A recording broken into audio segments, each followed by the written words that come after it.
black and white pictures capture moments of Elsie Coleman's life. The joy he felt holding hands with friends while singing, the time he spent in the Navy, and most notably, the lives he touched on the west side of Charlotte through his activism. And he spent his entire life kind of being a crusader of these neighborhoods. Having lived in Charlotte since he was a child and being a graduate of Johnson C. Smith University, Coleman was deeply connected to the West Side community.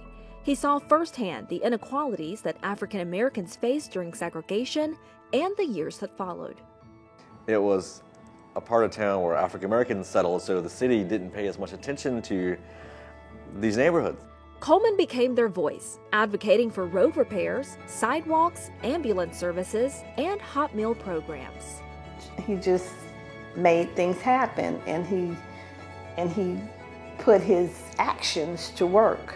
This is a great picture of them. Lynn Coleman Hudson, daughter of the late activist, recalls her father's dedication to every cause and how he kept working even after hours.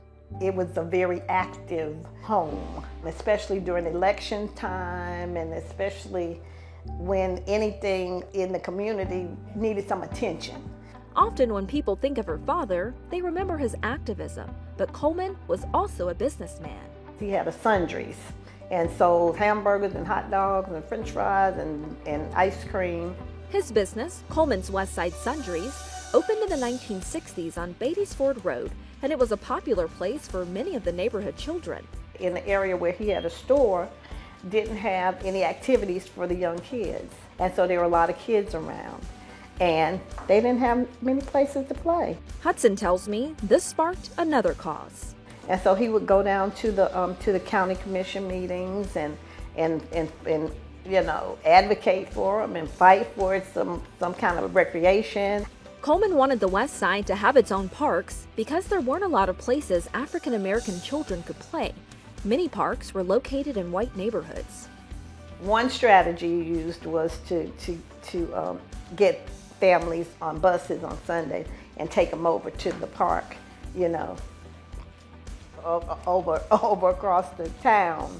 So this is the historic Weston site. Historian Brandon Longsford says this plan upset white parkgoers, but it got the ball rolling, and eventually the city built the highly requested park on the west side.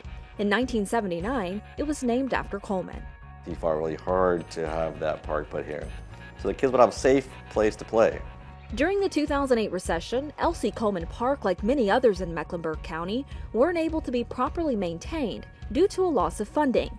However, in 2020, county commissioners set aside $2 million in equity funding for the improvement of several parks, including Elsie Coleman Park. The idea was that we would pick out certain parks that were in our prioritized gap areas that were identified as being in park deserts, where there was just limited access to park amenities. Although this project is only in the design phase, it's already making an impact, one that came unexpectedly. We came out to take a look at it, and we were surprised to see 3 sides of a swimming pool. And so that sent us on an exciting journey that is paralleling the design process.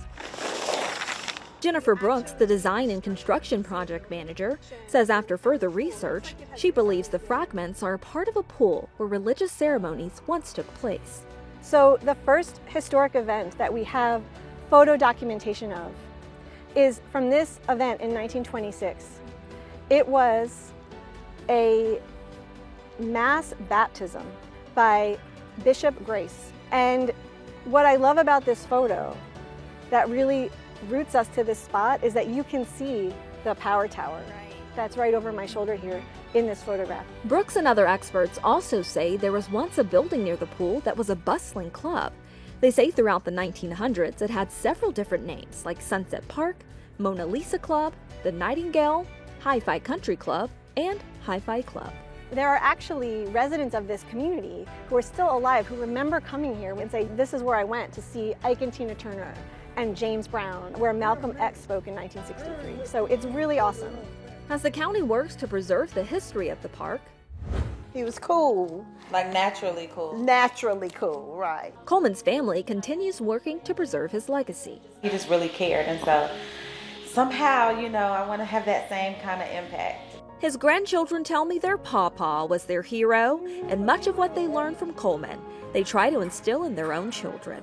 And so, as far as how I sort of try to live my life, a lot of things sort of echo from what I saw him do, you know, from being there for his family, providing for his family. So whether it's through his family, the park named after him, or the Charlotteans who he advocated for, the legacy of Elsie Coleman lives on.